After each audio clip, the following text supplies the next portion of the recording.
The Howling at Hollow Creek. In the quiet mountain town of Grendel's Hollow, surrounded by thick forests and fog-choked valleys, whispers told of a beast that stalked the woods under the blood moon, a creature half man, half wolf, with a hunger that no prey could satisfy. Few believed the tales, of course. They were campfire stories for kids and warnings told to drunk men who wandered too far into the pines. But those who had seen it, and lived to tell, never spoke lightly of the Hollow Creek beast. It was in the dead of October when Elias Crowe returned to the hollow. A reclusive man in his 30s with a hollow gaze and a scar that split his upper lip, Elias had grown up in the town but left after a tragedy no one dared to discuss. Some said he ran away from the beast. Others whispered that he was cursed by it. He moved into his father's old cabin on the edge of the woods, not far from where the creek's waters ran red in the fall. Locals avoided the place. They remembered Elias's father, a wild-eyed man who was found torn to pieces in those very woods 20 years ago. The coroner said it was a bear,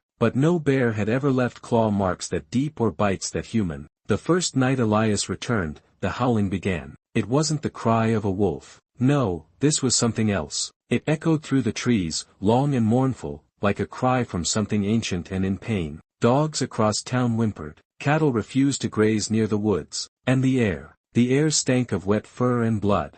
Sheriff Maddox, a stern man with one eye and nerves of steel, decided to pay Elias a visit. He found the man outside the cabin, shirtless, despite the cold, his body lean and muscular, eyes glowing faintly in the twilight. "You all right, Crowe?"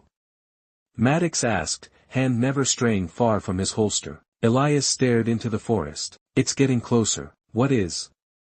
"The thing that lives between the trees. The one that comes when the moon turns red." That night, the moon rose like a wound in the sky, blood red, full, and the screaming began. It came from the Hanley farm first, a slaughter of goats, all torn apart, entrails strewn in a wide circle, as if something had danced in the gore. Then from the Orton barn, 3 bodies found, heads missing, claw marks gouged into the walls as if they'd tried to climb out of the very wood. Panic gripped the hollow. Maddox organized a search party. 12 men, rifles in hand, lanterns held high. They followed the trail of blood to Hollow Creek, where the mist clung to the earth like the breath of the dead. They found Elias there, kneeling in the water, covered in blood that wasn't his. His chest heaved. His mouth was slick with red. And his hands, they were changing, elongating, splitting at the ends. Claws. The men raised their guns. "Don't," Elias growled, his voice distorted, part human, part beast. "It's not me. Not yet." Then the true horror emerged from the mist,